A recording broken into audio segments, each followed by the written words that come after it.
një 17 vjeçare shihet e detyruar të punojë në një darkë të rafinuar për milioner kur nëna e saj sëmuret rënë.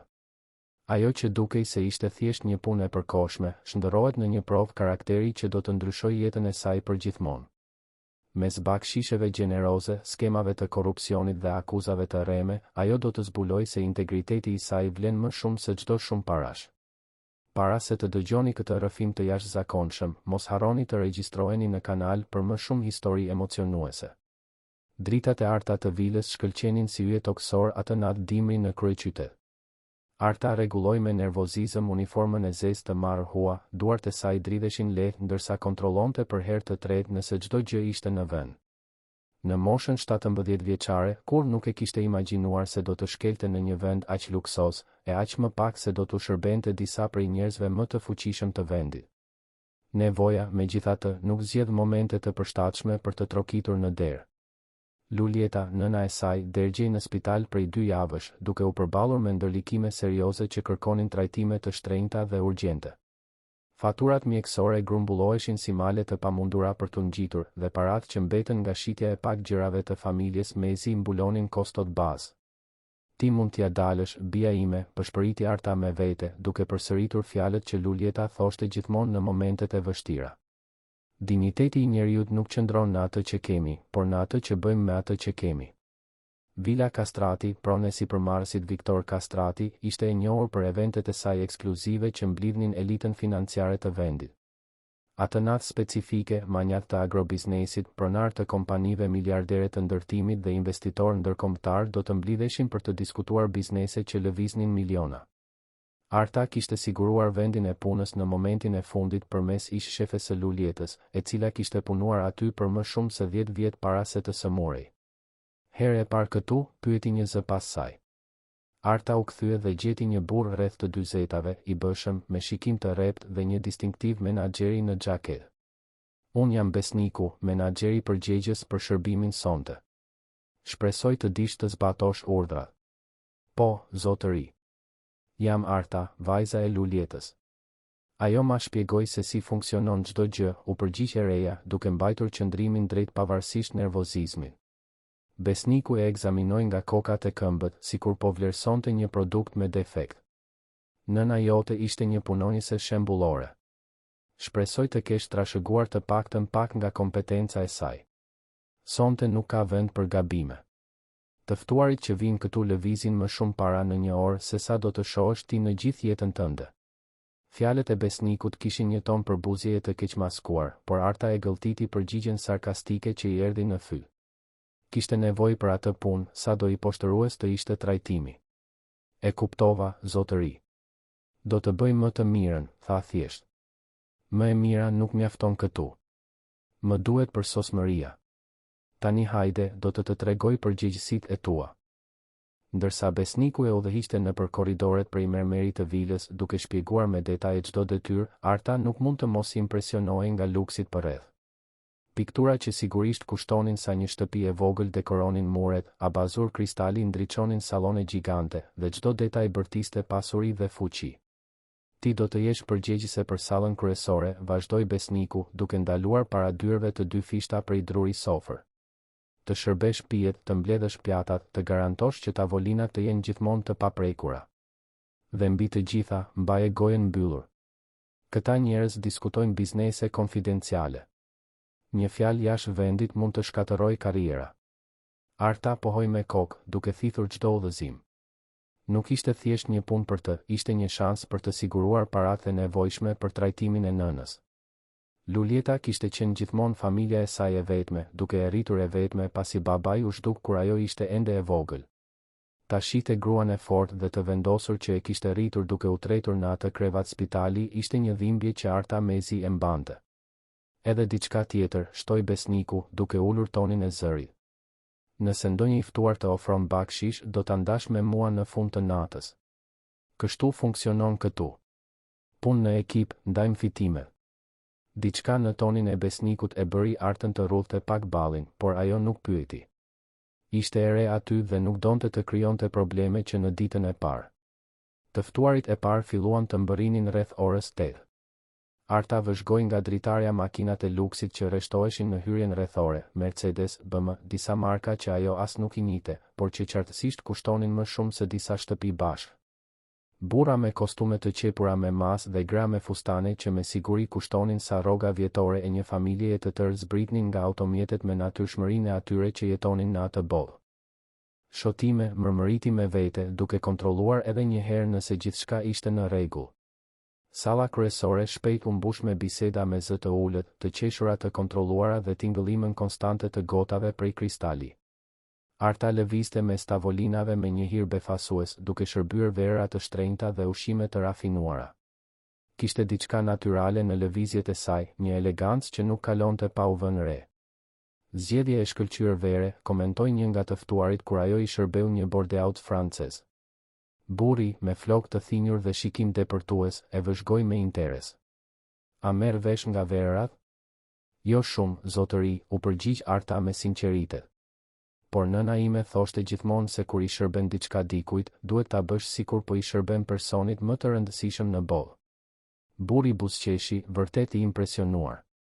Nëna jote qen ka një grua e urtë. Si e quajnë? Lulieta, zotëri. Ajo ka punuar këtu për shumë vite. Lulieta sigurisht. Një profesioniste e shkëlqyer. Dhe ti po ndjek hapat e saj? Arta hezitoi për një moment. Nuk donte të gënjente, por as nuk donte të hynte në detaje rreth situatës së dëshpëruar që e kishte sjellë aty. Po mësoj, zotëri. Pjesa tjetër e natës kaloi në një mjegull aktivitetesh konstante. Arta dalloi natyrshëm, duke parashikuar nevojat, duke zgjidhur probleme të vogla para se të bëheshin të mëdha, gjithmonë me një buzëqeshje diskrete dhe qëndrim profesional. Edhe kur disa të ftuar u treguan veçanërisht kërkues ose të vrazhd, ajo ruajti gjaktotësinë. Besniku vëzhgonte çdo gjë nga larg dhe Arta mund të ndjente shikimin e tij kritik duke ndjekur çdo lëvizje që bënte. Kishte diçka shqetësuese në mënyrën se si ai e vëzhgonte, sikur priste që ajo të bënte ndonjë gabim të rëndë. Rreth mesnatës, kur darka zyrtare kishte përfunduar dhe të ftuarit ishin shpërndarë në grupe të vogla nëpër sallone të ndryshme të vilës, burri që kishte lavdëruar qëndrimin e saj ju afrua përsëri. Ke bërë një punë të jashtëzakonshme sonte, tha ai, në mënyrë diskrete. Do të dëshiroja të jepja diçka si mirënjohje. Ai i zgjati një zarf diskret. Arta shikoi rreth e rrotull me nervozizëm, duke vënë re se besniku ishte i zënë në anën tjetër të sallës. Zotëri, unë nuk është e nevojshme, filloi ajo. Ju lutem, pranojeni. E meritoni. Arta e mori zarfin, duke ndier nga pesha se përmbante një shumë gjeneroze. Ju faleminderit shumë, zotëri. Kjo do të thotë shumë për mua. Ajo që ajo nuk dinte ishte se besniku e kishte vëzhguar gjithë shkëmbimin nga pasqyrimi një pasqyre në mur dhe se ai gjest i thjesht mirënjohjeje do të nxiste një sër ngjarjesh që do të vinin në provë jo vetëm dëshmërinë e saj, por edhe guximin e saj përballë padrejtësisë. Ndërsa fshite me diskrecion zarfin, Arta ndjeu një përzierje lehtësimi dhe shprese. Ndoshta, vetëm ndoshta, gjërat do të fillonin të përmirësoheshin. Ndoshta ato para do të ishin fillimi i një zgjidhjeje për problemet që dukeshin të pamundura për t'u zgjidhur. Por fati i kishte përgatitur një provë shumë më të vështirë se sa mund ta imagjinonte ajo. Të ftuarit e fundit po përshëndeteshin kur besniku ju afrua Artës me një buzëqeshje që nuk i arrinte të sy. Ajo po rregullonte gotat e fundit në tabaka, e lodhur por e kënaqur me ditën e saj të parë të punës. Punë e mirë sonte, tha ai, duke u ndalur shumë pranë saj. Tani le të bëjmë llogarit. Arta e shikoi pa kuptuar. Llogarit, zotëri? Bakshishin që more. Siç e shpjegova në fillim të natës, çdo gjë ndahet në mënyrë të barabartë mes ekipit. Kështu e ruajmë harmoninë në punë. Zemra e Artës rrahu shpejt. Shuma që kishte marrë ishte domethënëse, ndoshta e mjaftueshme për të mbuluar disa ditë trajtimi të nënës. Ideja për t'i ndarë ato para, veçanërisht kur i ishin ofruar specifikisht asaj si mirënjohje për punën e saj, i dukej thellësisht e padrejtë. Por zotëri, tha ajo me kujdes, zotëria tha specifikisht se ishte për mua, për shërbimin tim. Nuk ishte një bakshish i përgjithshëm i eventit. Fytyra e besnikut u errësua. Këtu nuk ekziston specifikisht për ty. Të gjitha shpërblimet janë kolektive. Ky është një rregull që ekziston prej vitesh në këtë kompani. Më falni, por kur nuk kam dëgjuar për këtë rregull para ditës së sotme, u përgjigj Arta, duke mbajtur tonin respektues por të prerë. Dhe nëse do të ishte një rregull i kompanisë, pse nuk u përmend kur nëna ime punonte këtu?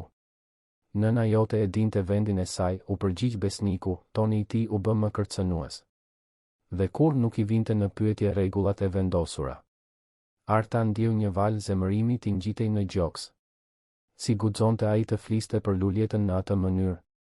Nëna e saj kishte qenë gjithmonë një grua e ndershme, që kur nuk do të pranonte një padrejtësi pa e vënë në pyetje. Nëna ime më ka mësuar gjithmonë të jem e ndershme dhe e drejtë, tha Arta, duke ngritur pak mjekrën. Dhe të pranosh një bakshish që u ofrua personalisht nuk është pandershmëri. Po vë në dyshim autoritetin tim, pyeti besniku, duke bërë një hap përpara. Sepse mund të garantoj se ka shumë vajza të reja në radhë që presin një mundësi si kjo. Kërcënimi ishte i qartë. Arta ndjeu peshën e situatës, kishte nevojë për atë punë dëshpërimisht, por t'i dorëzonte paratë do të thoshte të pranonte një padrejtësi flagrante. Dhe më shumë se aq, do të thoshte të tradhtonte parimet që Luljeta i kishte mësuar gjatë gjithë jetës. Unë kam nevojë për këtë punë, zoti besnik, tha ajo pas një momenti heshtjeje. Por nuk mund të dorëzoj diçka që më është dhënë specifikisht mua. Kjo do të ishte e pandershme ndaj zotërisë që njohu punën time. Besniku mori frym thellë, qartësisht duke u përpjekur të kontrollonte irritimin. Kishte diçka tjetër pas këmbënguljes së tij, një urgjencë që Arta nuk mund ta deshifronte, por që ishte qartësisht e pranishme. Ke kohë deri nesër për të rimenduar vendimin tënd, tha ai ftohtë. Dhe sugjeroj të mendosh mirë. Nëna jote është në spital, apo jo? Do të ishte mëkat nëse do ta humbisje këtë mundësi për shkak të kokfortësisë. Përmendja e gjendjes së Luljetës ishte si një grusht në stomak. Arta ndjeu lotët t'i digjnin syt, por refuzoi t'i linte të binin. Nuk do t'i jepte besnikut kënaqësinë ta shihte duke qarë. Natën e mirë, zoti besnik, tha ajo thjesht, duke marrë çantën e saj. Ndërsa ecte drejt daljes, Arta kaloi pranë mbetjeve të festës. Pjata të shtrenjta të lëna për gjysmë, shishe vere që kushtonin më shumë se rroga minimale, lule të importuara që do të vyshkeshin në pak ditë. Gjithë ai shpërdorim ndërsa ajo luftonte për të siguruar para për të shpëtuar jetën e nënës së saj. Padrejtësia e situatës ishte mbytëse. Jo vetëm diferenca shoqërore ulëritse, por mënyra se si besniku përpiqej ta manipulonte, duke përdorur cenueshmërinë e saj kundër saj. Në dalje, takoi Gentin, një nga rojet e sigurimit të vilës, një burr në moshë mesatare me shikim të butë që gjithmonë i përshëndeste të gjithë me edukat. Nata e parë, pyeti ai, duke vënë re shprehjen e vrarë të Artës. Dhe ndoshta e fundit, mërmëriti ajo. Probleme me besnikun, pyeti Genti, duke ulur tonin e zërit. Nuk është hera e parë që dëgjoj ankesa për të. Arta hezitoi. Nuk donte të krijonte më shumë probleme, por kishte diçka në mënyrën e butë se si Genti fliste që e inkurajoi të zbrazej. Ai dëshiron që unë të ndaj një bakshish që mora personalisht. Thotë se është rregull i kompanisë, por kur nuk e kam dëgjuar nënën time të flasë për këtë në të gjitha vitet që ka punuar këtu. Genti rudhi ballin. Luljeta punonte këtu prej kohësh. Ajo i njihte të gjitha rregullat. Dhe kur nuk kam dëgjuar për këtë historinë e ndarjes së detyrueshme të bakshisheve personale. Por ai tha se nëse nuk i dorëzoj parat, mund të humbas punën. Besniku ka autoritet mbi shërbimin e natës, kjo është e vërtetë, tha Genti me mendime. Por disa vendime nuk i takojnë vetëm atij. Veçanërisht kur përfshin praktika të dyshimta. Arta ndjeu një shkëndijë shprehse. Çfarë doni të thoni? Nesër do të ketë një inspektim. Mbikëqyrësia e përgjithshme e kompanisë së eventeve vjen për të kontrolluar se si shkoi nata. Është një grua e quajtur Valbona Berisha. Nëse ka diçka të parregullt që po ndodh, ndoshta është koha që dikush ta zbulojë. Informacioni solli një përzierje lehtësimi dhe shqetësimi për Artën. Nga njëra anë, ndoshta kishte një shans për drejtësi. Nga ana tjetër, ballafaqimi me besnikun para një mbikëqyrëseje mund të kishte pasoja edhe më të këqija. Mendoni se duhet të flas me të, pyeti ajo.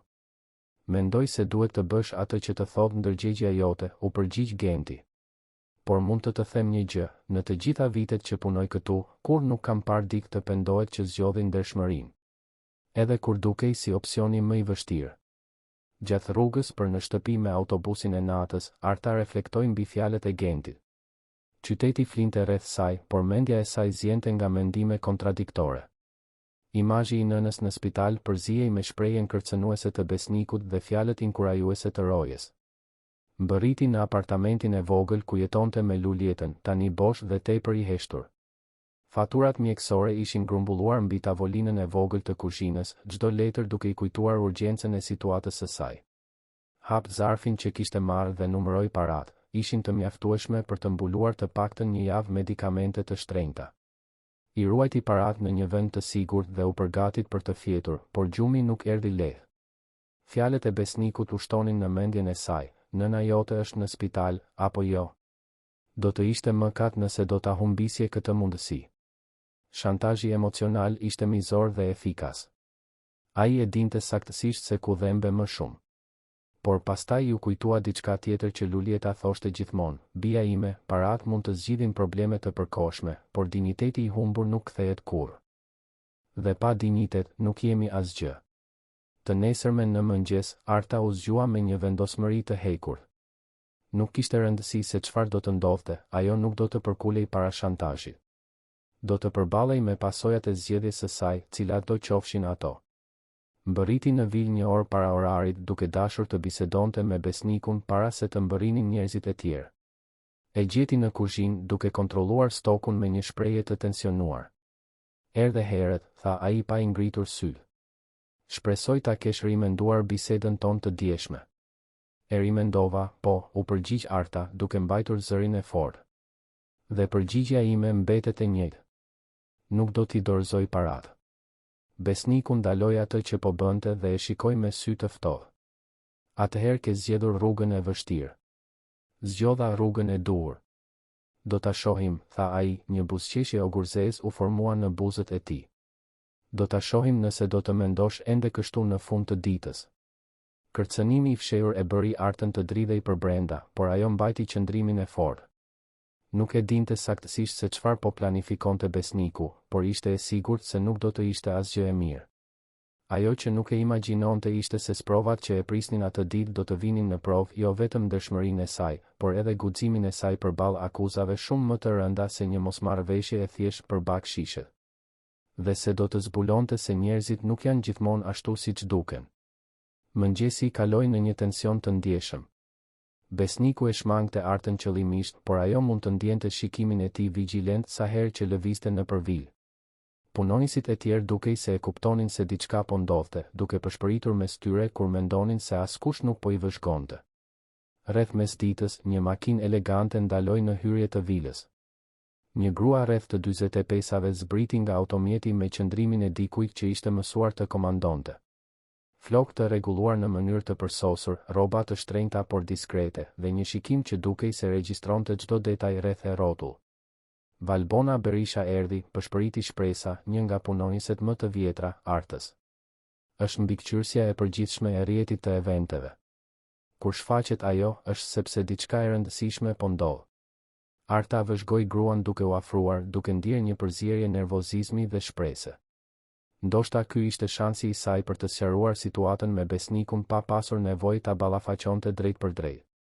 Besniku u shfaq pothuajse menjëherë, sikur kishte qenë duke pritur mbërritjen e mbikëqyrëses. Sjellja e tij ndryshoi plotësisht, burri autoritar dhe i vrazhd i natës së kaluar u shndërrua në një vartës shërbëtor dhe i etur për të kënaqur.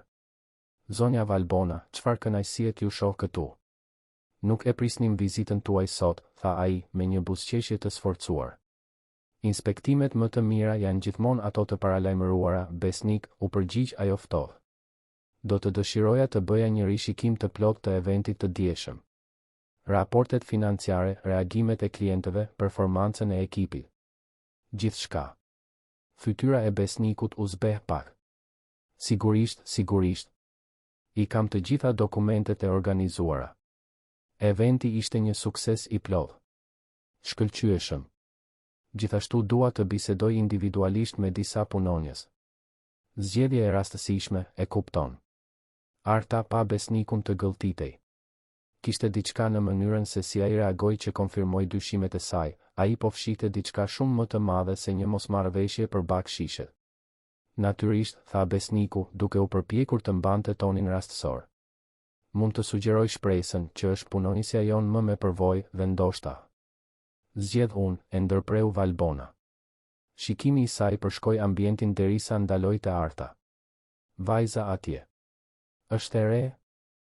Arta ndjeu zemrën t'i rritë shpejt. Besniku u duk sikur ra në panik. Ajo është mirë, është vajza e një ish punonjëseje. Shumë e papërvojë ende, nuk mendoj se. E përsosur atëherë. Dua të dëgjoj perspektiva të reja. Valbona i u drejtua drejt për drejt Artës. Si quhesh, e dashur? Arta, zonjë. Arta, a do të dëshiroje të bisedoje me mua privatisht? Asgjë formale, thjesht dua të di se si ishte përvoja jote dje. Besniku tentoi një përpjekje të fundit. Zonja Valbona, ndoshta është më mirë të filloni me dikë që i njeh më mirë procedurat tona. Shikimi që Valbona i drejtoi besnikut ishte i akull. Besnik, kam 15 vjet që mbikëqyr evente. E di saktësisht se si ti drejtoj inspektimet e mia. Sigurisht, më falni për ndërhyrjen. Arta, më shoqëro të lutem. Valbona e udhëhoqi Artën në një zyrë të vogël në fund të vilës. Mbylli derën dhe tregoi një karrige. Ulu, të lutem. Dhe relaksohu, nuk është marrje në pyetje. Por kishte diçka në shikimin e Valbonës që e bënte Artën të ndjente se ndoshta ishte pikërisht kjo. Gruaja u ul pas tavolinës dhe studioi Artën për disa sekonda në heshtje. Herë e parë që punon këtu, pyeti më në fund. Po, zonjë. Dhe si ishte përvoja? Arta hezitoi. Një pjesë e saj donte të zbrazej për problemin me besnikun, por një pjesë tjetër e paralajmëronte të ishte e kujdesshme. Kishte diçka në mënyrën se si Valbona e shikonte që nuk frymëzonte besim të plotë. Ishte edukative, u përgjigj në mënyrë diplomatike. Valbona buzëqeshi, por buzëqeshja nuk i arriti të syë. Edukative si? Mësova shumë rreth asaj se si funksionojnë eventet e këtij niveli. Është një botë shumë ndryshe nga ajo me të cilën jam mësuar. Jam e sigurt për këtë. Valbona u mbështet në karrige. Nëna jote ka punuar këtu për shumë vite, apo jo? Po, zonjë. Luljeta. Ajo po ka kaluar disa probleme shëndetësore kohët e fundit. Më vjen keq. E di që Luljeta ka qenë gjithmonë një punonjëse shembullore. Valbona bëri një pauzë, sikur po peshonte fjalët e saj të radhës. Arta, a mund të jem e drejt për drejt me ty? Sigurisht, zonjë. Dukesh një vajzë inteligjente. Dhe imagjinoj se, me nënën tënde të sëmur, ke shumë nevojë për këtë punë. Arta pohoi me kokë, duke mos e ditur se ku po çonte ajo bisedë. Ajo që do të propozoj tani mund të tingëlloj pak konvencionale. Por jetojmë në kohë të vështira dhe her pas here na duhet të jemi kreativ për të mbijetuar. Një alarm filloi të binte në mendjen e Artës. Mënyra se si Valbona fliste, shikimet e fshehta, toni konspirativ, e gjithë kjo duke e gabuar. Puna në këto evente më ka dhënë akses në informacione të privilegjuara rreth asaj se si qarkullojnë paratë, vazhdoi Valbona. Dhe zbulova se ka mundësi për njerëz si ne. Njerëz që dinë ku të shikojnë dhe nuk bëjnë shumë pyetje. Nuk po ju kuptoj, zonjë. Valbona u përkul përpara. Po flas për një përqindje të vogël të fitimeve të eventeve që mund të ridrejtohen. Për njerëz që bashkëpunojnë me mua.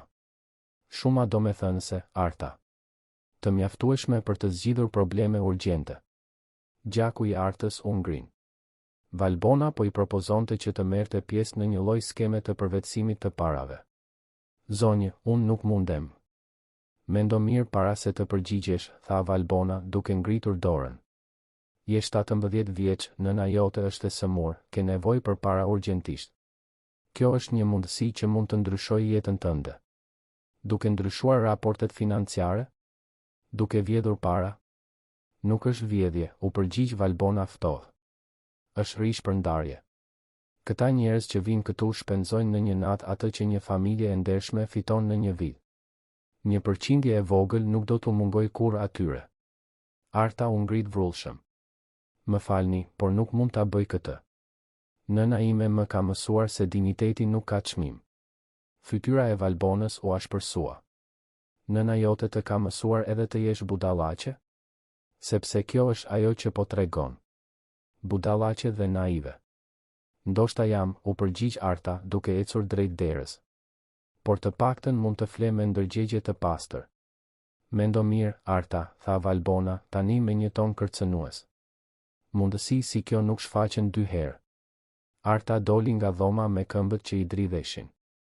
Jo vetëm besniku ishte i korruptuar, vetëm mbikëqyrësia që duhet të kontrollonte kompaninë ishte e përfshirë në skema ilegale. Dhe tani ajo ishte bërë një kërcënim për të dy sepse kishte refuzuar propozimin. E gjeti besnikun në kuzhinë duke biseduar me zë të ulët me shpresën. Kur e pa, ai e ndërpreu bisedën papritur. Arta. Si ishte biseda me mbikëqyrësen? Kishte një ankth të keqmaskuar në zërin e tij. Ai donte të dinte nëse ajo kishte treguar për mosmarrëveshjen e bakshishit. Ishte interesante, u përgjigj ajo në mënyrë të paqartë. Besniku e studioi për një moment duke u përpjekur të deshifronte nëse kishte diçka pas përgjigjes së saj evazive. A bëri shumë pyetje? Disa. Tensioni në ajër ishte pothuajse i prekshëm. Shpresa shikonte nga njëri te tjetri, qartësisht duke vënë re se po ndodhte diçka që ajo nuk e kuptonte. Valbona u shfaq disa minuta më vonë, me një shprehje neutrale, por me sy të ftohtë kur shikoi Artën. Besnik, duhet të bisedoj me ty tani. Çështje administrative urgjente. Arta i pa ata të largoheshin, duke përshpëritur intensivisht. Nuk kishte nevojë të dëgjonte për të ditur se ajo ishte tema e bisedës. Shpresa ju afrua asaj. A je mirë, e dashur? Dukesh e vrarë. Jam mirë, gënjeu Arta. Thjesht pak e lodhur. Por nuk ishte mirë. Kishte filluar të kuptonte se ishte futur në diçka shumë më të madhe dhe më të rrezikshme se një mosmarrëveshje e thjesht pune. Dhe se refuzimi i propozimit të Valbonës mund të kishte pasoja që ajo as nuk mund t'i imagjinonte. Pjesa tjetër e pasdites kaloi në një atmosferë të rënduar. Besniku dhe Valbona biseduan për më shumë se një orë dhe kur dolën nga zyra, të dy e shikuan Artën me një shprehje që ajo nuk mundi ta deshifronte plotësisht, por që përfundimisht nuk ishte miqësore. Kur orari i punës po mbaronte, Valbona ju afrua asaj për herë të fundit. Arta, shpresoj ta kesh rimenduar bisedën tonë. Oferta është ende në këmbë. Përgjigjja ime mbetet e njëjtë, zonjë. Valbona buzëqeshi, por kishte helm në atë buzëqeshje. Siç thash, budallaqe dhe naive. Shpresoj të mos pendohesh për këtë zgjedhje. Dhe me ato fjalë ogurzeza, ajo u largua nga vila. Arta përfundoi detyrat e saj me një peshë në rritje në gjoks. Kishte refuzuar 2 tentativa korrupsioni në 2 ditë dhe tani ndihej si një ishull i rrethuar nga peshkaqen. Ajo që nuk dinte ishte se besniku dhe Valbona kishin vendosur se ajo përfaqësonte një rrezik që nuk mund ta lejonin. Dhe se po planifikonin tashmë një mënyrë për të shpëtuar nga problemi që ajo përfaqësonte. Një mënyrë që do të vinte në provë jo vetëm dëshmërinë e saj, por edhe aftësinë e saj për të rezistuar akuzave që mund të shkatëronin jetën e saj përgjithmonë. Të nesërmen në mëngjes, Arta mbërriti në punë me një ndjenjë shqetësimi që nuk mund ta largonte. Heshtja e korridoreve të vilës dukej më e rëndë se zakonisht dhe punonësit e pakt që takoj shmangnin kontaktin me sy, sikur dinin diçka që ajo nuk e dinte. Besniku ishte në zyrën e tij të improvizuar në magazin, me sa duket duke organizuar letra, por Arta vuri re se duart e tij dridheshin pak. Kur e pa, ai ngriti syt me një shprehje që përzihej zemërimi dhe diçka që dukej pothuajse si dëshpërim. E përpikt si gjithmonë, tha ai, por toni nuk kishte thartësinë e zakonshme. Kishte një urgjencë tjetër aty. Mirëmëngjes, zoti besnik, u përgjigj Arta, duke mbajtur formalitetin. Ai e studioi për një moment të gjatë, sikur po merrte një vendim të rëndësishëm. Më në fund, mbylli derën e magazinës dhe u kthye nga ajo. Arta, më duhet të kuptosh diçka. Unë nuk jam personi i keq në këtë histori. Deklarata e kapi në befasi. Ishte hera e parë që besniku fliste me të paarmiqësi që nga nata e bakshishit. Zotëri, ti duhet të jesh duke menduar se jam thjesht një burr lakmitar që po përpiqet të vjedh paratë. Por nuk është aq e thjeshtë. Besniku u ul në një kuti furnizimesh, papritur duke u dukur shumë më i vjetër dhe i lodhur. A ke familje, Arta? Nënën time, u përgjigj ajo me kujdes. Unë kam një djalë. Luanin. Ai është 8 vjeç. Zëri i besnikut u zbut kur foli për djalin. Dhe po kalon një trajtim mjekësor shumë të ndërlikuar.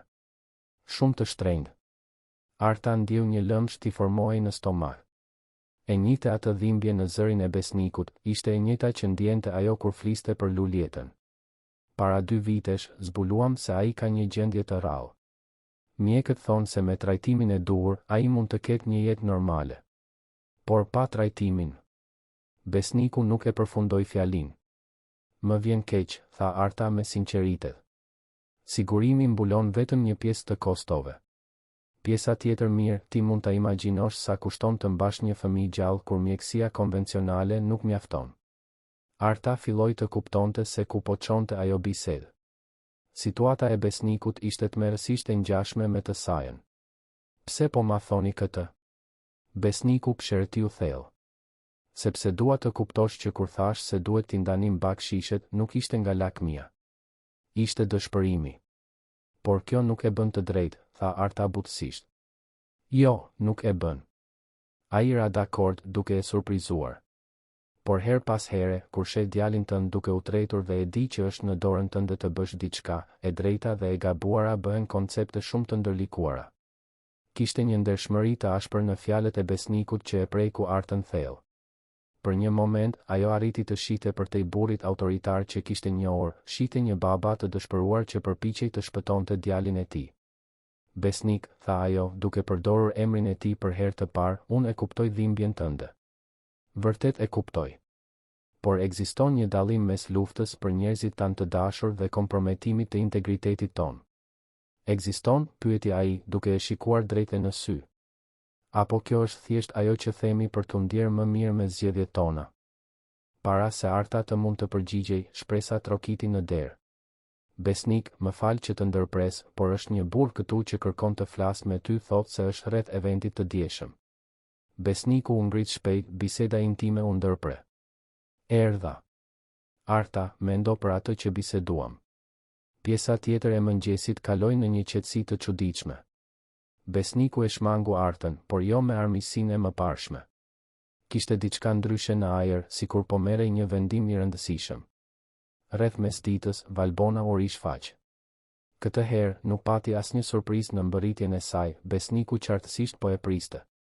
Më duhet të flas me ty, i tha ajo drejt për drejt besnikut. Tani.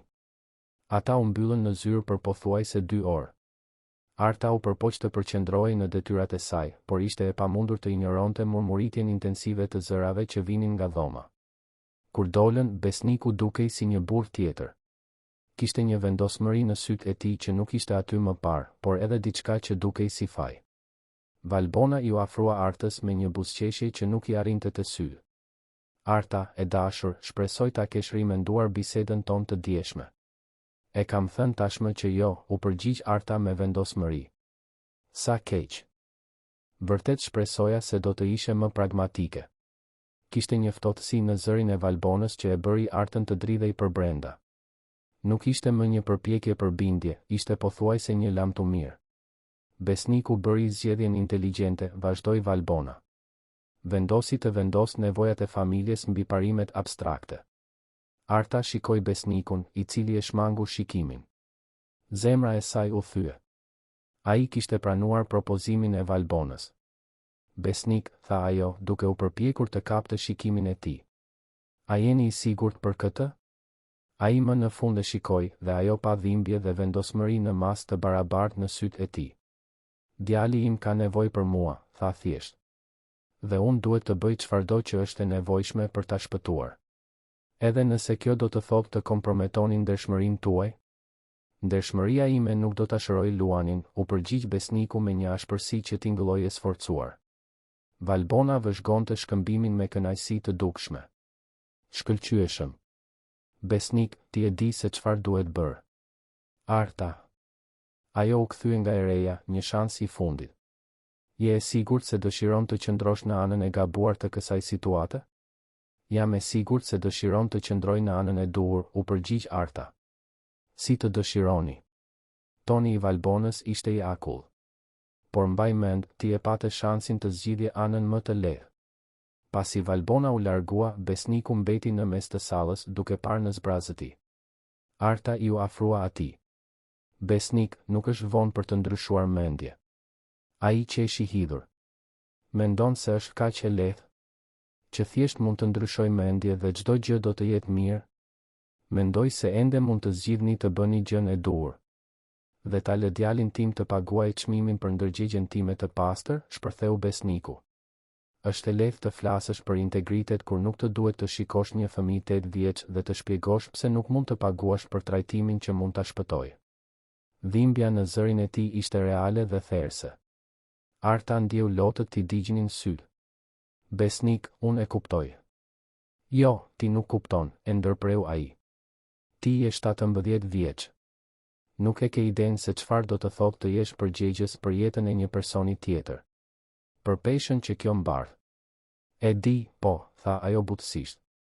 Nëna ime po vdes në spital. Çdo ditë që kalon është një luftë për të mbajtur trajtimin. E di saktësisht se si është dëshpërimi. Besniku ndaloi së foluri, sikur të kishte harruar situatën e Artës. Atëherë pse nuk e pranon ofertën e Valbonës, pyeti, vërtet i konfuzuar. Sepse nëna ime më ka mësuar se disa gjëra janë më të rëndësishme se paratë.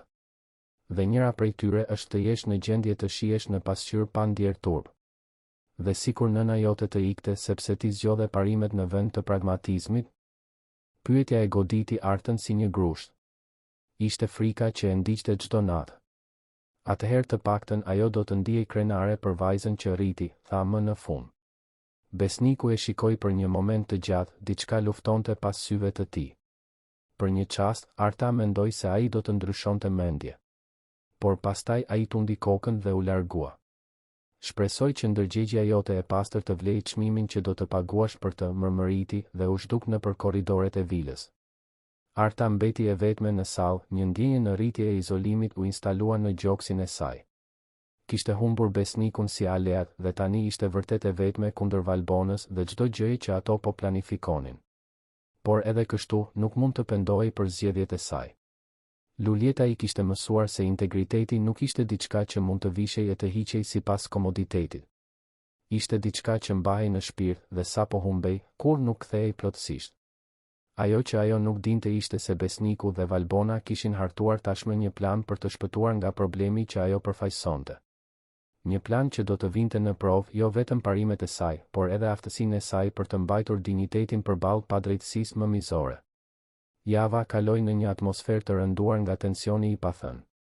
Besniku e shmangte Artën, por ajo mund të ndjente sytë e tij vigjilent duke ndjekur çdo lëvizje që bënte. Bisedat e përshpëritura mes tij dhe punonjësve të tjerë ndalonin papritur kur ajo afrohej. Diçka po thurej dhe Arta e dinte se ishte në qendër të saj. Të njëjtën, një tjetër event i madh ishte programuar. Këtë herë do të ishte një darkë bamirësie për sipërmarrësit e sektorit të pasurive të paluajtshme. Arta u përgatit për një tjetër natë pune intensive, por kishte një ndjenjë ogurzesë që nuk mund ta largonte. Arta, thiri besniku kur ajo mbërriti. Zëri i tij kishte një formalitet të sforcuar që e la atë në alarm. Sonte do të jesh përgjegjëse për barin kryesor. Do të merresh drejt për drejt me Arkën. Informacioni e surprizoi. Ishin punonjësit më me përvojë që normalisht kujdeseshin për paratë. Jeni i sigurt, zoti besnik? Nuk kam përvojë me. Ti mëson shpejt, tha ai, duke shmangur kontaktin me sy.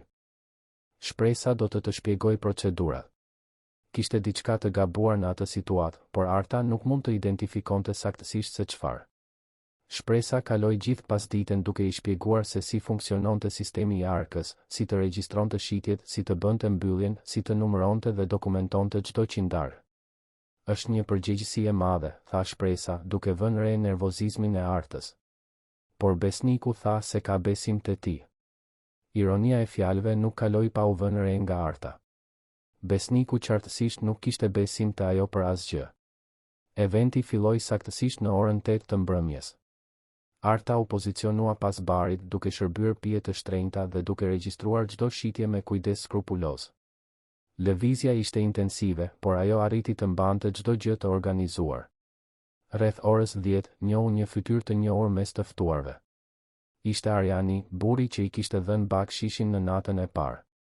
Ai ju afrua barit me një buzëqeshje miqësore. Arta, Çfarë kënaqësie t'ju shoh përsëri. Si po shkojnë gjërat? Mirë, zoti Arjan. Faleminderit që pyetet. Shpresoj të jeni duke e shijuar punën këtu. Po mësoj shumë, u përgjigj ajo në mënyrë diplomatike. Arjani kërkoi një whisky skocez dhe vëzhgoi Artën duke përgatitur pijen me saktësi profesionale. Nëna jote duhet të jetë krenare për ty, komentoi ai. Shpresoj të jetë, tha Arta, duke ndjerë një therje trishtimi kur mendonte për Luljetën ende në spital. Si po shkon rikuperimi i saj? Po përmirësohet ngadalë. Trajtimet janë mirë, janë të shtrenjta, por ajo po reagon mirë. Arjani pohoi me mirë kuptim. Nëse keni nevojë për diçka, mos hezitoni të kërkoni. Kishte një mirësi të vërtet në fjalët e tij që e preku Artën. Mes gjithë tensionit dhe mosbesimit të ditëve të fundit, të gjeje dikë që tregonte shqetësim të sinqert ishte ngushëlluese. Pjesa tjetër e natës kaloi pa incidente. Arta mbylli arkën me kujdes duke numëruar çdo kartëmonedhë dhe monedhë 3 herë para se të plotësonte raportet. Çdo gjë përputhej në mënyrë të përsosur. I dorëzoi dokumentet dhe paratë besnikut, i cili i kontrolloi të gjitha me një vëmendje që dukej e tepërt. Çdo gjë në rregull, tha ai më në fund, por kishte një tension në zërin e tij që Arta nuk mundi ta interpretonte. Mund të shkoj atëherë? Mundesh, po. Shihemi nesër. Arta po merrte çantën e saj kur dëgjoi besnikun duke bërtitur nga zyra. Çfarë dreqi? Shpresa. Shpresa, hajde këtu tani. Toni i panikut në zërin e tij bëri që të gjithë punonisit që ishin ende në vil të vraponin drejt zyrës. Arta i u bashkua grupit, zemra i rahu shpejt. Besniku ishte i ndaluar para tavolinës, raportet e arkës të shpërndara, me një shprehje shoku dhe zemërimi. Mungojnë para, tha ai, zëri i dridhej. 50.000 lekë. Arka nuk përputhet me shitjet e regjistruara. Një heshtje e tensionuar pushtoi dhomën. Të gjitha shikimet u kthyen automatikisht nga Arta, e cila ndjeu gjakun t'i ngrinte në vena. Si do të thot mungojnë para, pyeti shpresa, e konfuzuar. Saktësisht këtë që thash, shpërtheu besniku. 50.000 lekë thjesht u zhdukën. Dhe i vetmi person që pati akses në ark sot ishte.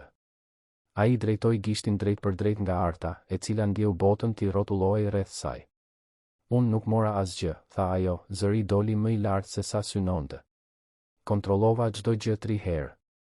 Çdo gjë ishte e saktë. Ishte vërtet, pyeti besniku, me një ton akuzues. Sepse këtu tregon qartë se kemi shitur 120.000 lekë pije, por ka vetëm 70.000 lekë në ark. Kjo është e pamundur. Unë numërova çdo qindark. Besniku ju afrua asaj, qëndrimi i tij kërcënues. Arta, do të jap një shans për ta zgjidhur këtë me dinjitet. Ku janë paratë? Unë nuk kam marrë asnjë para, bërtiti ajo, lotët e indinjatës po i mbushnin sy. Po akuzohem për diçka që nuk e kam bërë. Evidencat janë pikërisht këtu, tha besniku, duke tundur letrat. Dhe ti ishe i vetmi person me akses në ark gjatë gjithë eventit. Shpresa u përpoq të ndërhynte. Besnik, ndoshta ka pasur ndonjë gabim në numërim. Gabim në numërim, u përgjigj ai. 50.000 lekë nuk zhduken për gabim numërimi. Situata po dilte shpejt jashtë kontrollit. Punonisit e tjerë përshpëritnin mes tyre, disa duke e shikuar Artën me mosbesim. Ajo ndihej si një kafshë e zënë në qark. Do të thëras sigurimin, tha besniku, duke marrë telefonin. Dhe ndoshta do të jetë e nevojshme të përfshijmë policin. Policin? Arta ndjeu këmbët t'i dridheshin. Ju lutem, nuk kam bërë asgjë. Mund të kontrolloni çantën time, mund të kontrolloni çdo gjë. Mundemi, po, ra dakord besniku. Genti.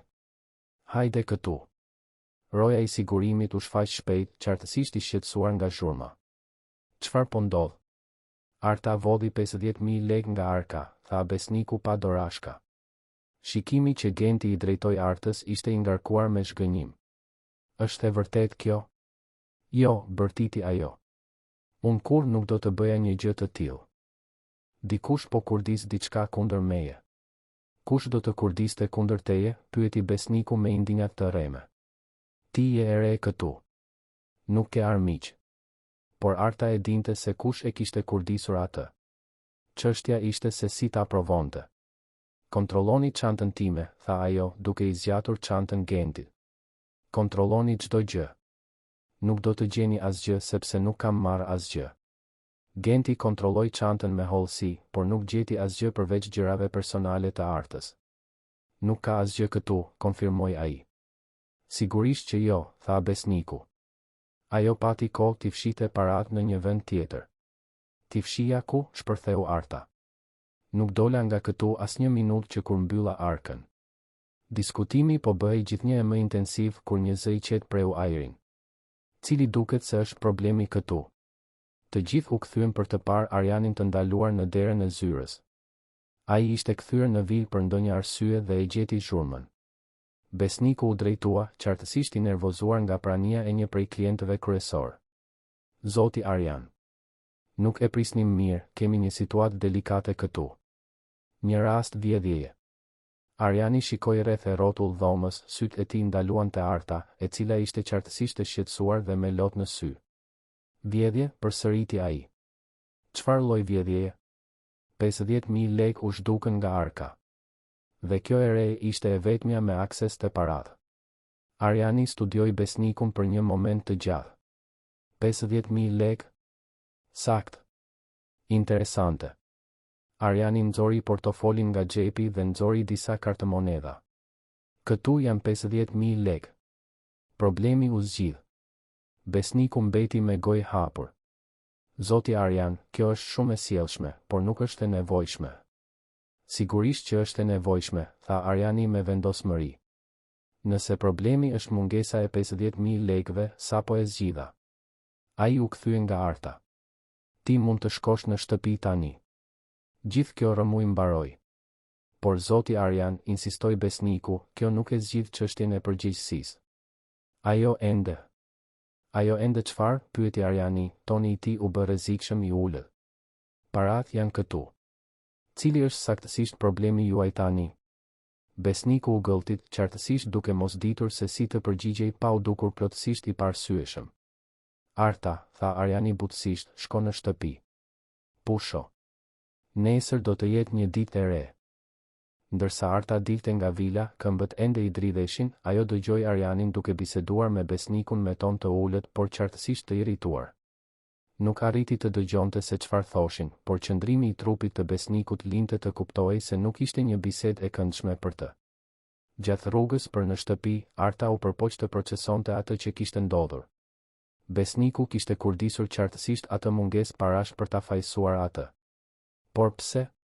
Për të shpëtuar nga një dëshmitare e papërshtatshme e skemave të tij me Valbonën? Dhe Arjani kishte diçka në ndërhyrjen e tij që dukej më shumë se thjesht bujari. Sikur ai e dinte saktësisht se çfarë po ndodhte. Mbërriti në shtëpi ende duke u dridhur, si nga zemërimi ashtu edhe nga frika.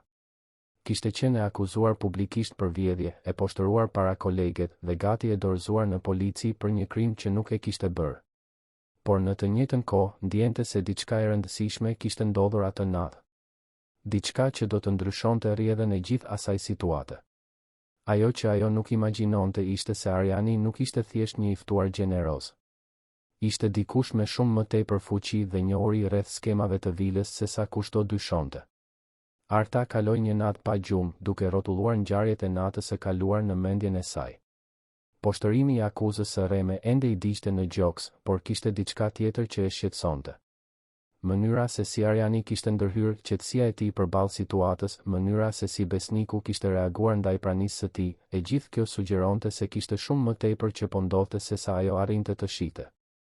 Të nesërmen në mëngjes, mori një telefonat të papritur. Arta? Këtu është Genti, nga sigurimi i vilës. O Genti. Ndonjë problem? Në fakt, kam një mesazh për ty zoti Arjan dëshiron të takojë në vilë këtë mëngjes. Thotë se është e rëndësishme. Arta hezitoi. Pas asaj që kishte ndodhur natën e kaluar, nuk ishte e sigurt nëse donte të kthehej në atë vend. A tha se për çfarë bëhej fjalë? Nuk hyri në detaje. Por kërkoi specifikisht të them se është rreth situatës tënde të punës. Një pjesë e Artës donte të refuzonte. Ishte e lodhur nga gjithë ajo rëmuj, nga akuzat, nga atmosfera toksike që ishte instaluar në vilë. por një pjesë tjetër, pjesa që kishte nevojë dëshpërimisht për punë dhe për përgjigje, e bëri të pranonte. Në çfarë ore? Në orën 10 të mëngjesit. Dhe Arta ai kërkoi që ti të hysh nga dera kryesore, jo nga hyrja e shërbimit. Kjo ishte e çuditshme. Punonjësit gjithmonë përdornin hyrjen e pasme. Mbërriti në vil pak minuta para orës 10, e veshur me rrobat e saj më të mira, një bluzë të bardhë të thjeshtë dhe një fund të errët që kishte qenë i nënës. Ndije jashtë vendit duke ecur drejt hyrjes kryesore, sikur po pushtonte një territor që nuk i përkiste. Genti e priti në derë me një buzëqeshje enigmatike. Ai po pret në bibliotekë, tha ai, duke e udhëhequr përmes korridoreve që ajo kur nuk i kishte parë më parë. Biblioteka ishte mbresëlënëse, mure të mbuluara me rafte librash nga dyshemeja deri në tavan, koltuk lëkure, një tavolinë prej druri sofër që dukej se kishte shekuj histori. Dhe aty, i ulur pas tavolinës, ishte Arjani. Arta, ai u ngrit kur e pa. Faleminderit që erdhe. Ju lutem, u luni. Ai tregoi një koltuk përballë tavolinës. Arta u ul me nervozizëm, pa e ditur se çfarë të priste. Së pari, dua t'ju kërkoj ndjes për atë që ndodhi mbrëm, filloi Arjani. Ishte një situatë e tmerrshme dhe plotësisht e padrejtë. Ju faleminderit që më ndihmuat, tha ajo. Nuk e di se çfarë do të kishte ndodhur sikur ju të mos ishit shfaqur. Ah, unë e di saktësisht se çfarë do të kishte ndodhur, tha Arjani me një buzëqeshje të zymë. Dhe nuk do të kishte qenë asgjë e mirë. Kishte diçka në tonin e tij që e bëri Artën të përkulej përpara. Zoti Arjan, a mund t'ju bëj një pyetje? Sigurisht. Si e ditët ju se unë nuk i kisha vjedhur paratë? Arjani u mbështet në koltuk, duke e studiuar me interes. Sepse unë e di saktësisht se kush e kurdisi atë mungesë. Dhe pse? Zemra e Artës rahu shpejt. Ju e dini? Di shumë më tepër se sa imagjinon ti, Arta. Në fakt, di për tentativat e korrupsionit që si besniku ashtu edhe Valbona të bën. Di për skemat e përvetësimit të parave që ata kanë operuar prej muajsh. Dhe di që ti refuzove të gjitha propozimet edhe duke e ditur se nëna jote ka nevojë urgjente për burime për trajtimin. Arta mbeti pa fjalë. Si mund t'i dinte ai të gjitha ato? Por si? Sepse, tha Arjani, duke u ngritur dhe duke ecur drejt dritares, unë jam pronari i vërtet i kësaj kompanie eventesh. Dhe çdo gjë që ndodhi javët e fundit ishte një test. Bota u duk sikur ndaloi rreth Artës. Një test? Prej muajsh marrë raporte inkonsistente rreth fitimeve të eventeve. Para që thjesht zhdukeshin nga bilancet. Fillova të dyshoja se kishte korrupsion të brendshëm, por më duheshin prova. Dhe mbi të gjitha, më duhej të dija se kush ishte i përfshirë dhe kush mund të ishte i besueshëm. Arjani u kthye nga ajo, sytë e tij shkëlqenin me një intensitet që ajo nuk e kishte parë kur më parë. Kur nëna jote u sëmur dhe ti u desh të merrje përkohësisht vendin e saj, pash një mundësi të përsosur. Një person i ri, pa vese, pa aleanca paraprake. Dikush që mund të testojë në mënyrë të pastër. Pra, çdo gjë ishte e planifikuar. Bakshishi, propozimet e korrupsionit, akuza e vjedhjes. Bakshishi ishte i vërtet, një mirënjohje për punën tënde të jashtëzakonshme. Por unë e dija se kjo do të krijonte tension me besnikun. Isha kurioz të shija se si do ta trajtonit ju të dy situatën. Arjani u kthye në karrigen e tij, tani duke folur si sipërmarrësi me përvojë që ishte vërtet. Nuk prisja që Valbona të lëvizte aq shpejt për të tentuar të rekrutonte. Kjo konfirmoi dyshimet e mia se ajo ishte në qendër të skemës.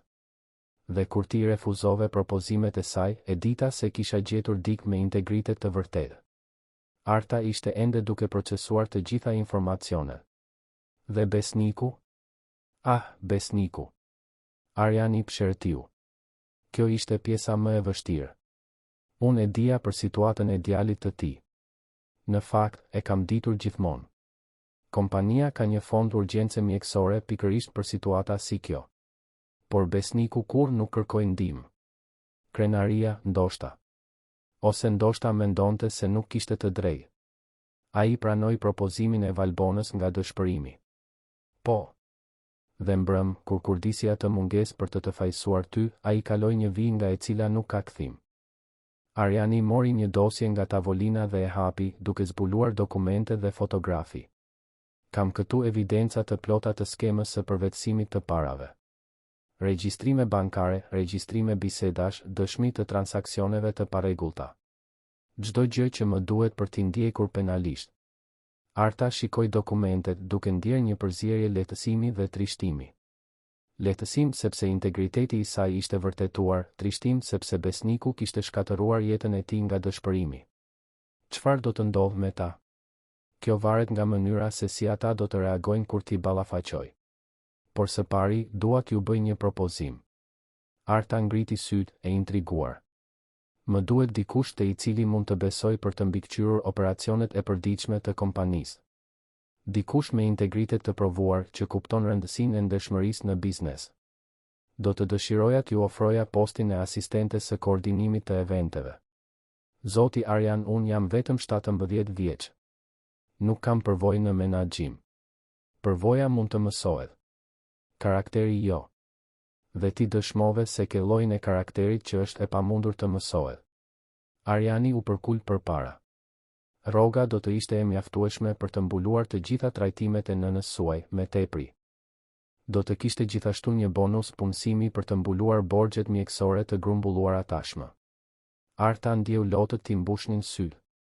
Ishte më shumë se sa kishte ëndërruar se ishte e mundur. Por pse do ta bënit këtë për mua? Sepse në të gjitha vitet duke drejtuar kompani, mësova se njerëzit e ndershëm janë pasuria më e vlefshme që ekziston. Dhe janë më të vështirët për t'u gjetur. Në atë moment, dera u hap dhe besniku hyri, qartësisht duke mos pritur ta gjente Artën aty. Zoti Arjan, më falni, nuk e dija që kishit shoqëri. Arta? Çfarë po bën ti këtu? Besnik, tha Arjani ftohtë. Mirë që erdhe. Më kurseve nevojën për të kërkuar. Ulu. Besniku hezitoi, diçka në tonin e Arjanit e bëri të nervozuar. Zoti Arjan, rreth mbrëmjes së dieshme, doja të shpjegoja. E di saktësisht se çfarë ndodhi mbrëm, e ndërpreu Arjani. E di që kur di se një mungesë për të fajsuar Artën. Di për marrëveshjen tënde me Valbona Berishën për të përvetësuar para nga eventet. Dhe di për çdo qindark që keni vjedhur në 6 muajt e fundit. Fytyra e besnikut u zbeh plotësisht. Zoti Arjan, unë mund të shpjegoj, djali im është i sëmur, isha i dëshpëruar. Ishe i dëshpëruar dhe në vend që të kërkoje ndihmë, zgjodhe të vjedhësh. Dhe më keq, kur kjo nuk ishte e mjaftueshme, tentove të shkatëroje reputacionin e një të reje të pafajshme. Arjani u ngrit, prania e tij dominoi dhomën. Kam 2 opsione për ty, besnik. E para, nënshkruajmë këtu dhe tani një marrëveshje ku ti jep dorëheqjen nga posti, kthen të gjitha paratë e vjedhura dhe heq dorë nga çdo dëmshpërblim. Në këmbim, nuk ngrej një proces penal kundër teje. Dhe e dyta? I dorëzoj të gjitha evidencat në polici dhe ti i shpjegon gruas dhe djalit tënd pse babi është në burg. Besniku u duk sikur u mblodh në karrige. Parat nuk kam se si ti kthej të gjitha me njëherë. Kam shpenzuar pothuajse çdo gjë për trajtimin e Luanit. Shuma do të zbritet nga llogaria jote e sigurimeve dhe përfitimeve të tjera. Dhe besnik. Arjani bëri një pauzë. Sikur të më kishe kërkuar duke shpjeguar situatën e djalit tënd, unë do të kisha ndihmuar. Kompania ka fonde për urgjenca mjekësore të punonjësve. Ti zgjodhe rrugën e vështirë në mënyrë të panevojshme. Lotët rodhen në fytyrën e besnikut. Realiteti i zgjedhjeve të tij të këqija po e godiste më në fund me forcë të plotë. Valbona u shfaq disa minuta më vonë, duke qenë e thirrur me urgjencë.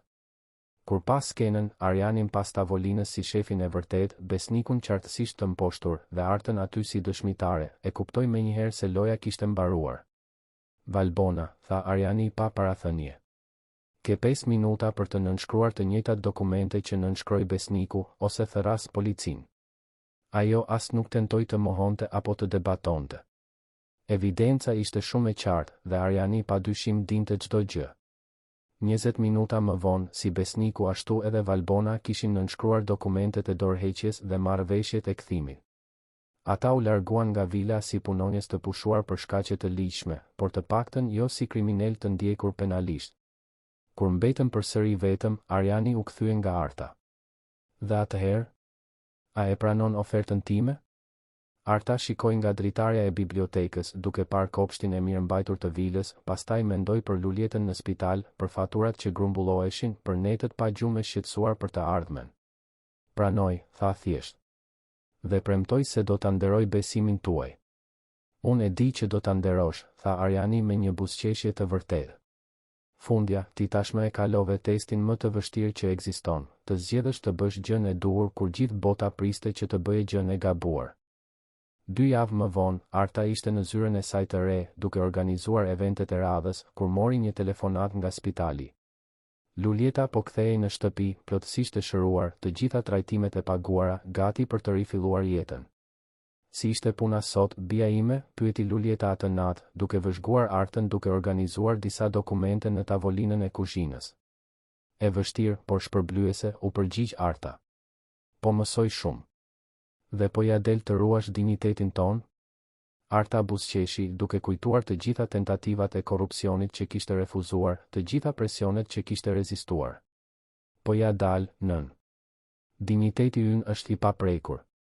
Lulieta e përqafoi me forcë. Atëherë jam krenare për ty, pjesa tjetër mirë, pjesa tjetër janë vetëm para. Dhe parat gjithmonë mund t'i sigurojmë në mënyrë të ndershme. Arta shikoi rreth e rrotull apartamentit të vogël, tani me faturat e paguara dhe qetësinë financiare të garantuar. Kishte qenë një udhëtim i vështirë, por çdo zgjedhje e duhur kishte shtruar rrugën për atë moment.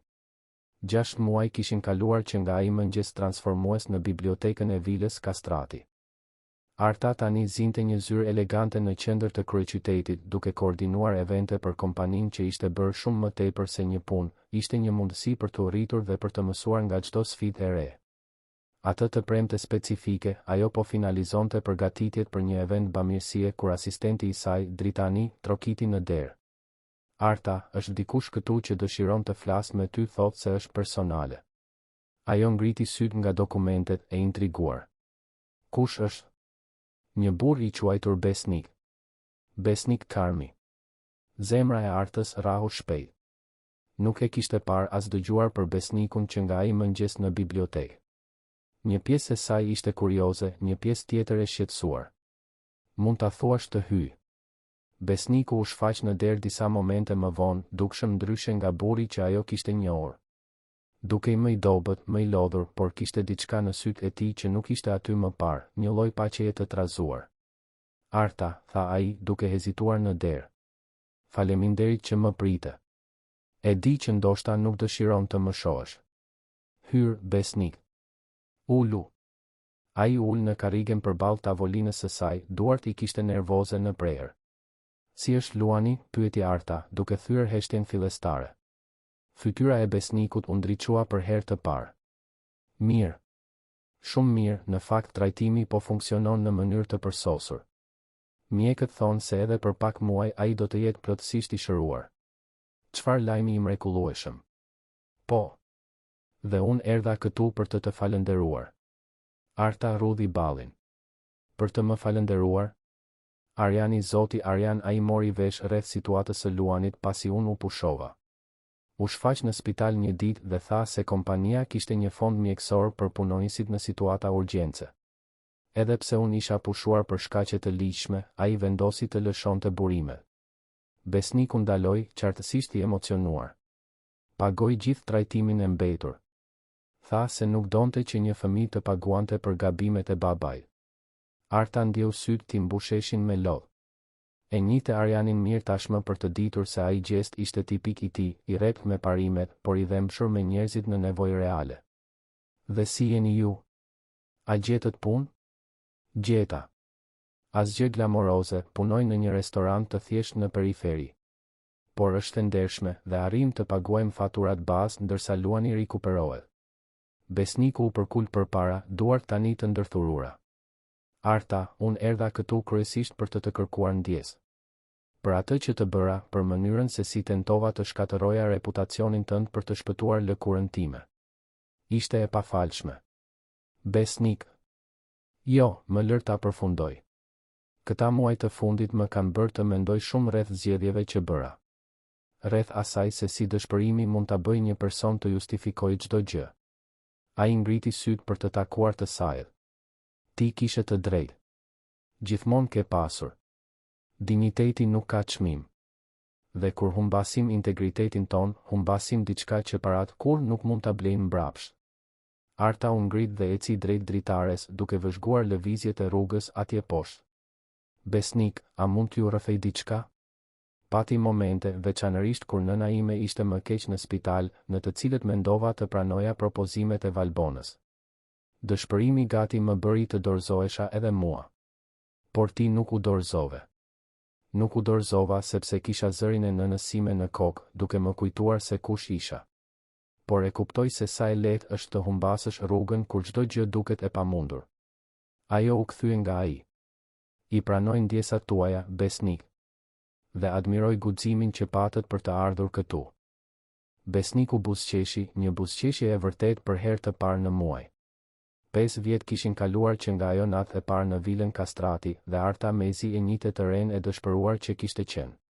Tani, në moshën 22 vjeçare, drejtonte kompaninë e saj të eventeve korporative dhe sapo kishte lançuar fondacionin Shansi i dytë, dedikuar mbështetjes së të rinjve në situata të cenueshmërisë sociale. Atë natë speciale, gjatë eventit të lançimit të fondacionit, ajo mori një propozim që do të testonte edhe një herë vlerat e saj.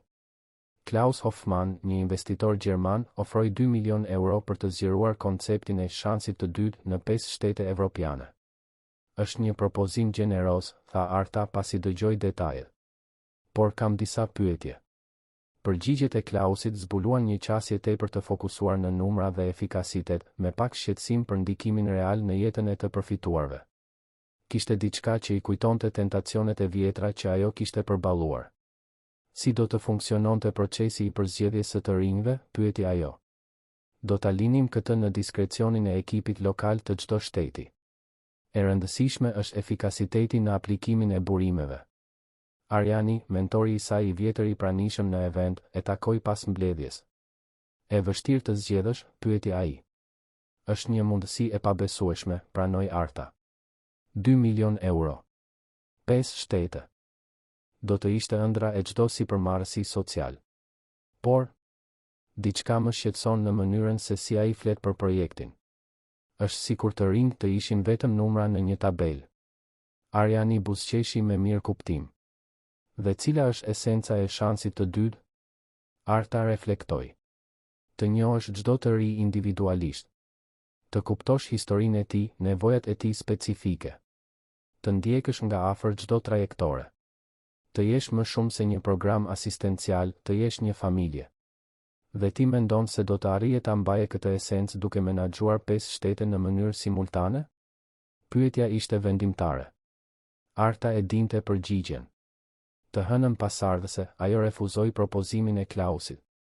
Në vend të kësaj, pranoi një partneritet me Ilirin, një sipërmarrës lokal që ofroi të financonte hapjen e 5 bërthamave rajonale, duke ruajtur strukturën e personalizuar që ajo kishte krijuar. Propozimi im është i thjeshtë, kishte thënë Iliri. Unë financoj hapjen e bërthamave. Ti mban kontrollin e plot të metodologjisë. Çdo bërtham pret maksimalisht 20 të rinj, me ndjekje të rregullt ball për ball. 6 muaj më vonë, 5 bërthama tashmë funksiononin plotësisht. Gjatë një vizite në bërthamën e Shkozës, Arta u surprizua nga një festë e organizuar nga të rinjt bursisë. Duam të falenderojmë për një gjë specifike, tha Bledari, një djalë 16 vjeç. Sepse kur nuk na trajton si numra. Sa herë që vjen këtu, kujton emrin e motrës sime, pyet për trajtimin e babait tim, dëshiron të di nëse arrita t'i gjej libra. Kështu funksionon, tha Arta thjesht. Nuk është ashtu, ndërhyri eri. Ne kemi marrë pjesë në programe të tjera sociale. Në shumicën prej tyre, ti je vetëm një tjetër në radhë. Këtu, ti ndjen se dikush vërtet shqetësohet për atë që je. Një vit më vonë, gjatë eventit vjetor të fondacionit, Zana, e reja e parë që kishte marrë një bursë, u ngjit në skenë.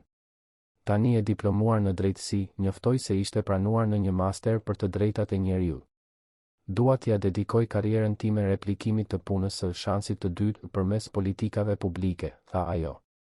Pastaj, Sajmiri, vëllai më i vogël i Zanës, prezantoi një maket të projektit të tij të banesave popullore të qëndrueshme. Është një projekt shtëpish të bukura dhe funksionale për familje me të ardhurat të ulta, shpjegoi Riu. Dhe tashmë kam gjetur një kompani që dëshiron të financojë ndërtimin e 100 njësive të para. Në atë moment, Arta kuptoi plotësisht kuptimin e zgjedhjeve të saj.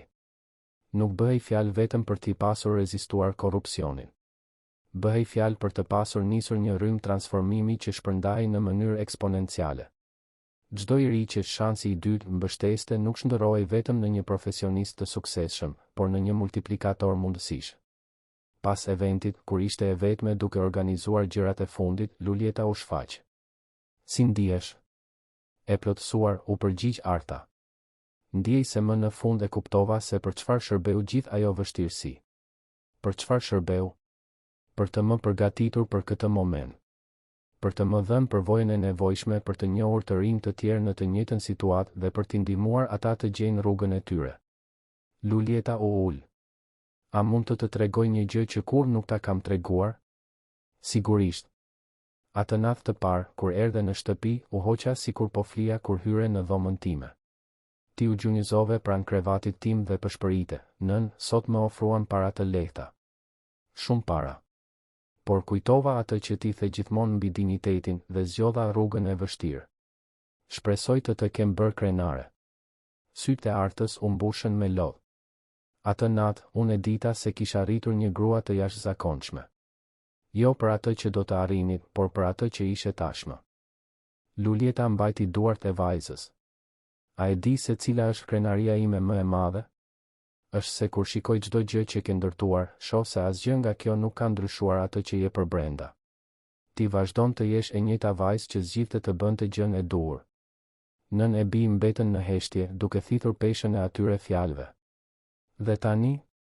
Cilat janë planet e radhës? Pyeti Lulieta. Arta shikoi nga dritarja, duke parë qytetin e ndriçuar. Dua ta zgjeroj shansin e dytë në gjithë vendin. Jo me zyra jo personale, por në mënyrën tonë. Bërtham pas bërthame, i ri pas të riu, histori pas historie. Atë natë, pasi Lulieta iku, Arta mbeti e vetme për disa orë të tjera. Mbi tavolin ishte një kornizë e vogël me foton e grupit të parë të bursistëve. 15 të rinj buzëqeshës, plot shpresë.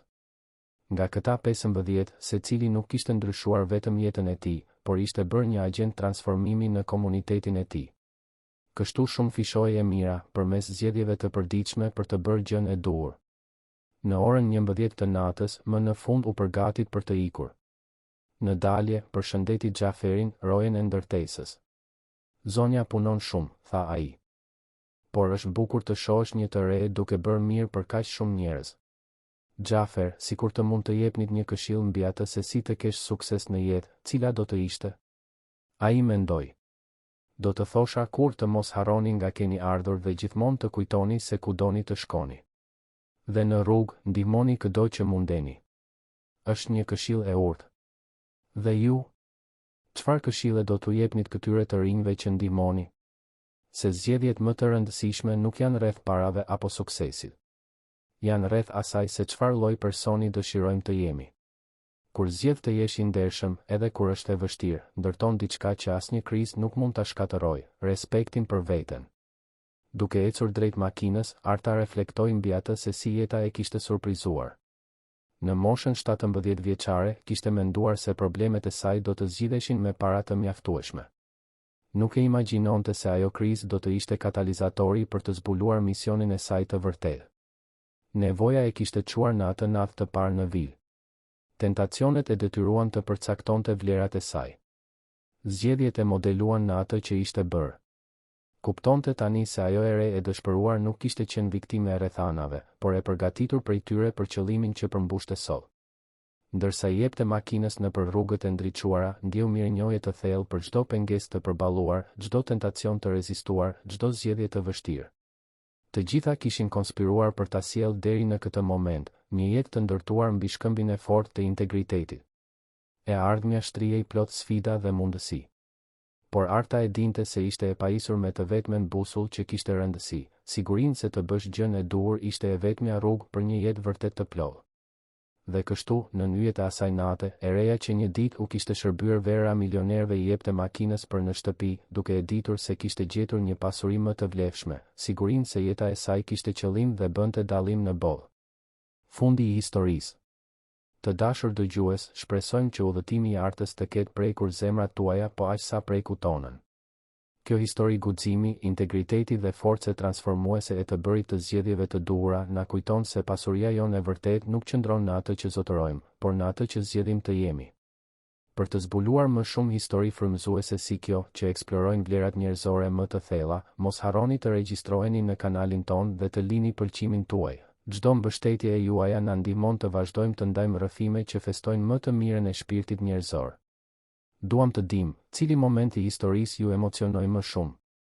Ndani në komente reflektimet tuaja mbi zgjedhjet e artës.